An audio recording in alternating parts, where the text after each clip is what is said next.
नाताळ आणि नवीन वर्षाच्या जल्लोषात नियम मोडणाऱ्यांसाठी आता झिरो टॉलरन्स. अपघात रोखण्यासाठी सहार वाहतूक पोलिसांनी थेट रस्त्यावर उतरून कडक जनजागृती मोहीम हाती घेतली आहे. सहार वाहतूक पोलीस ठाण्याच्या हद्दीत आणि जुहू परिसरात ही विशेष मोहीम राबवण्यात आली. उत्सव साजरा करा, पण नियम मोडू नका, असा स्पष्ट संदेश वाहन चालकांना देण्यात आला. वरिष्ठ पोलीस निरीक्षक योगेश तांदळे यांच्या निर्देशानुसार ही कारवाई करण्यात आली. या मोहिमेत पोलीस हवालदार गजानन आणे, हवालदार पालवे, पोलीस शिपाई बालाजी जाधव, बडे, गर्जे यांच्यासह इतर वाहतूक पोलीस सक्रियपणे सहभागी झाले होते.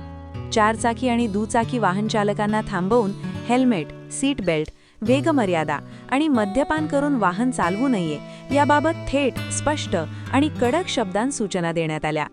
महत्त्वाचं म्हणजे या उपक्रमाचं वाहन चालकांनी खुलेपणाने स्वागत केलं आहे आणि सहार वाहतूक पोलिसांच्या या सजग भूमिकेचं कौतुक केलं आहे.